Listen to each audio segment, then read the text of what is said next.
అనగనగా ఛానల్‌కి అందరికీ స్వాగతం.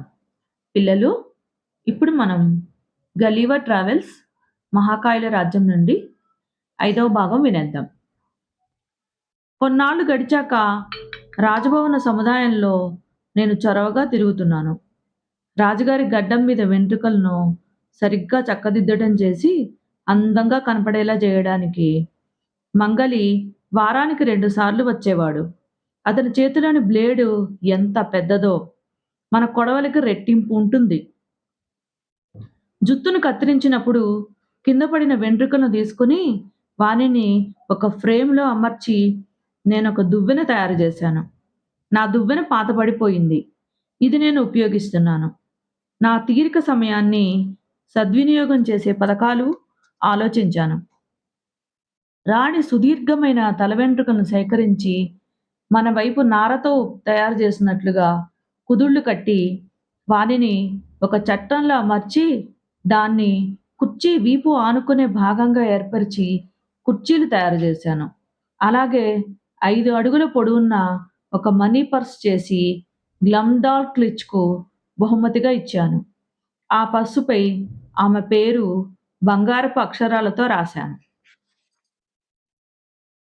నేను ఈ దేశానికి వచ్చి 2 ఏళ్లు పూర్తవుతోంది. తుఫాను తాకిడికి నావ గతి మారింది. నా దురదృష్టం వలన ఇక్కడ చిక్కుబడిపోయాను.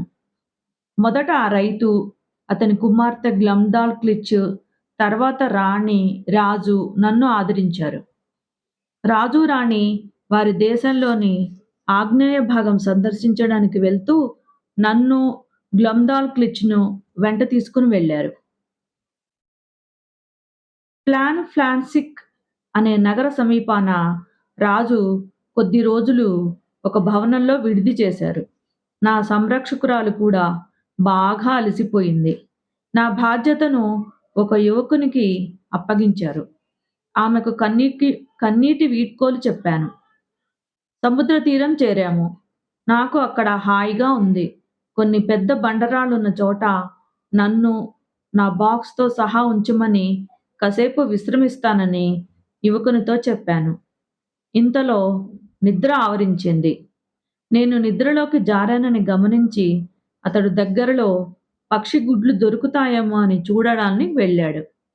గొప్ప తమాషా జరిగింది.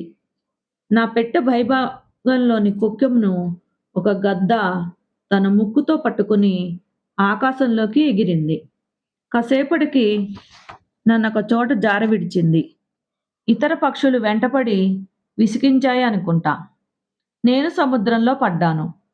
అలలపై తేలుతూ నా పెట్టె సాగుతూ ఉంది. నా పరిస్థితి అగమ్యగోచరం. పెట్టెకు రంధ్రాలు పడి నీరు లోపలకు చేరుతున్నది. ఇలాగే మరో 2 రోజులుంటే నాకు మరణమే గతి. పెట్టెలో కూర్చున్న నేను కుర్చీ, స్టూలు తీసివేశాను. అది కదిలింది. దాని పైకి ఎక్కి ఒక కర్రకు నా జేబు రుమాలు కట్టి నాకు తెలిసిన భాషలన్నిటిలోనూ కేకలు పెట్టాను. నన్ను రక్షించండి, రక్షించండి అని ఆర్తనాదాలు చేశాను. కొంతసేపటికి నా తలపై అడుగుల అలజడి. ఆహా! ఎవరో పిలుస్తున్నారు. అది కూడా నా మాతృభాష ఇంగ్లీష్‌లో. నా అరుపులు విని నన్నొక పిచ్చివాడనుకున్నారు. వాళ్ళ వడ్రంగి వచ్చి పెట్టెను కోశాడు. నన్ను బయటికి తీశారు. వారి ఓడలో ప్రవేశించేసరికి నాకు చెప్పలేని నీరసము, అలసట కలిగాయి. నావలోని వారు నన్ను చూసి ఆశ్చర్యపడ్డారు. వందలాది ప్రశ్నలు సంధించారు. నావ కెప్టెన్ థామస్ నన్ను ఆదరించాడు. బ్రాబ్డింగ్ నాగ్‌లో విపరీతమైన ఎత్తు, ఆకారాలు ఉన్న మనుషులను చూసి చూసి నా కళ్ళు నా దేశ ప్రజలను చూస్తుంటే అదోలాగా చిట్లించుకుపోయాయి. నా అనుభవాలన్నీ విన్నారు. నేను ఇదివరకు వలె కాక గట్టిగా అరిచి మాట్లాడుతున్నాను. వారికి విసుగు కలిగింది. మనుషులు చిన్నవారిగా, వస్తువులన్నీ అతి చిన్నవిగా అనిపించాయి.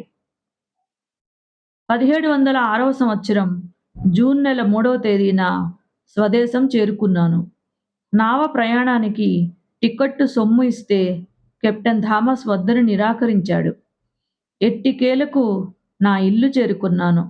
నా భార్య నన్ను ప్రేమతో దగ్గరకు తీసుకుంది. నా కుమార్తె ఎంతో సంతోషించింది. ఇంక మీదట తిరుగుళ్ళు కట్టిపెట్టి స్థిరంగా ఇంట్లో ఉండమని నా భార్య గొడవ చేసింది. ఏమో భవిష్యత్తులో ఏం జరుగుతుందో ఎవరికి తెలుసు? పిల్లలు నచ్చితే లైక్ చేయండి, షేర్ చేయండి, సబ్స్క్రైబ్ చేయండి.